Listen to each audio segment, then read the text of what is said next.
Hi, I am here with my brand new serger. If you read my newsletter, you know that I got this serger on Friday, I think, of last week, because in 2020 I'm determined to make my own clothes as much as possible. And I've never used a serger in my life. I have gotten some great advice from Kimberly Payne of Straight Stitch Designs. She's amazing. She's a sewing pattern designer, and she was super encouraging. And she recommended that I get this particular machine, which is one of the ones I was considering. It's a Brother 1034D. And I'm going to use it for the first time here on video, in part because once I mentioned in my newsletter that people were like, I want a serger, or somebody told me that their mom had given them a serger a couple of years ago, but sort of like how I felt when I got an Instant Pot, which was, this is amazing and it's going to change my life. And then I got it and I was so intimidated by all the settings and all the things that I haven't become proficient in using it. That's how she felt about her serger, I think, that like she has it and it's just kind of sitting there. So I am going to dive in because there's no other way to do it. Now, Kimberly warned me that compared to a regular sewing machine, the serger may feel super fast. So it's quite possible this is going to make for some awesome video viewing, because it'll be like, at least there won't be like a cliff I'll accidentally drive off of or something. But so before I get started, I want to show you. So I've got like the foot pedal and the power cord, and I went to plug this in, and it's actually like nothing I've seen before because it's all in one, like it's all attached. So if I can pull these apart, sorry, in any way that doesn't make a total catastrophe, you'll see that it's like a three-way situation, I think, where one end of this situation is the pedal that'll go on the floor, and you adjust the speed of your sewing based on the pressure you put on the pedal. So it's like a traditional sewing machine in that sense. So the user manual tells me. I totally did read the user manual cover to cover. We'll see if that translates into any proficiency. Okay, I cannot get this apart. But like this end goes into the sewing machine, and what I want to do is tease apart. Everything is all super twisted up. Here we go. So we've got one end is the foot pedal, one end goes into the serger, and then wait for it, there's another end. It's the actual plug that goes into the wall. So let me get those things sorted. Behind me is the plug. Maybe I should have done that in the other order, but my machine is off. And so this part goes into the machine here on the side. In theory, it fits. There we go. I had it upside down. Now the machine is plugged in, and I'm going to put the foot pedal below the table on the floor. And in theory, this is gonna go. So I'm gonna move the serger. I have some scrap fabric here.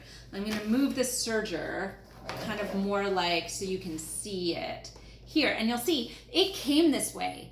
So the machine came threaded, and all I had to do was sort of extend this telescoping doohickey. It has a name, so it told me in the user manual, but I don't recall it right now.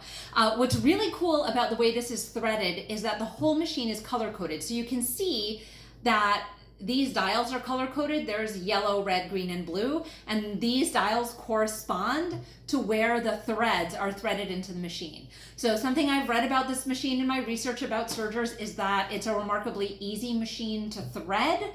And what I've learned from reading the user manual is that there's no bobbin in a serger because two of the threads, the yellow and the red here, are threaded similarly to a traditional sewing machine, and they're threaded into each of one of two needles. So the serger has two needles, and the yellow thread is threaded through one, and the red thread is threaded through two. Then the green and the blue threads actually go down into the bottom of the machine, sort of where in a traditional machine, the bobbin thread would come up, and those two threads go there. I also learned from the user manual that you can do different stitches by threading only 3 threads through this double needle machine, but I am just gonna use it as it's done here. Now, something else is the machine came with this little piece of paper that has not paper, it has the feel of paper, but it's a piece of fabric and it's already been sewn a bit. What's neat about this is because each of the different threads is a different color, you can get a feel for like the job each of the 4 threads does, which I think is super cool and very educationally sound. So thank you, brother, for shipping the machine ready for complete beginners to start to actually learn what they're doing. I'm not gonna cut this off because I'm just super terrified of it, so I'm just gonna let that dangle there.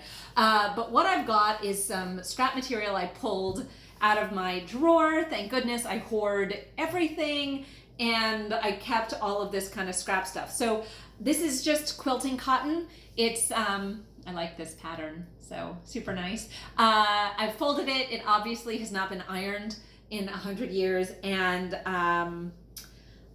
I have yet to identify exactly where the knife part of the serger is, so I'm gonna keep my fingers super far away from that edge of the serger. Just saying that to you in case you're watching me and you're like, oh my God, she's gonna lose a digit, because that would be very on brand for me, but we're gonna try real hard for that not to happen. So here we go. I'm turning on the machine for the first time. Woo!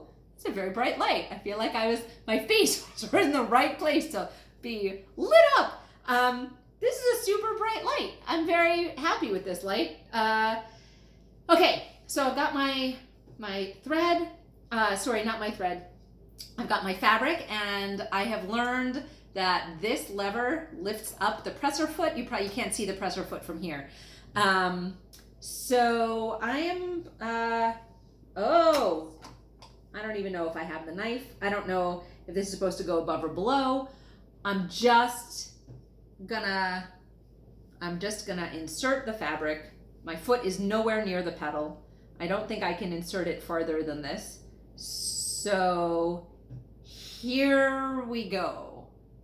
I'm gonna lower the presser foot. I'm not changing the factory settings. So I have read about sort of there's different tension settings that you can do, and you can make the feed dogs work in different ways depending on the kind of fabric you have, but I'm just going with what this is. I gotta adjust the pedal. Give me a sec.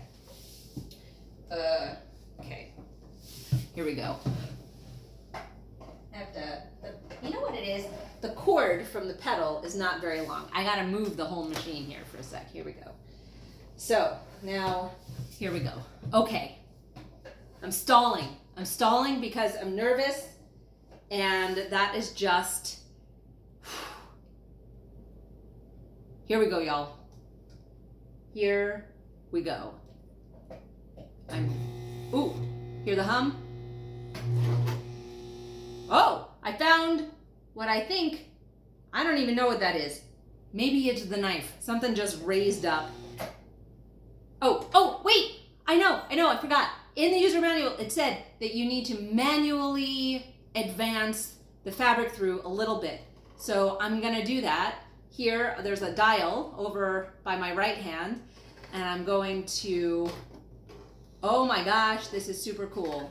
I'm advancing the machine a few stitches, and that's cool too because it gives me an idea of what it is. And what's wicked is that thing that I said pops up, it like pops up and it is helping to intertwine those lower threads with the upper ones that are in the sewing needle. So this is actually super wicked cool. Okay, I have now advanced this a bunch, and now I'm going to use the foot pedal. So here goes. I'm gonna be quiet so you can hear the hum maybe. I don't know if there will be a hum that you can hear. Here we go.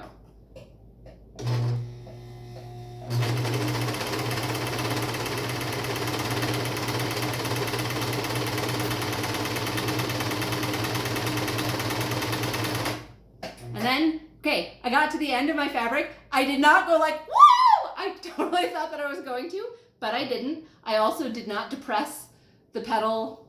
I didn't go pedal to the metal, if you know what I'm saying. But I know that I'm supposed to sew a few inches beyond the end of the fabric, so I'm gonna do that.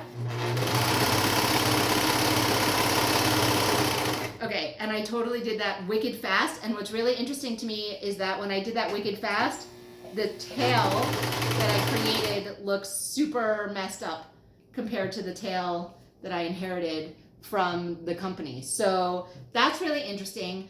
I also forgot scissors.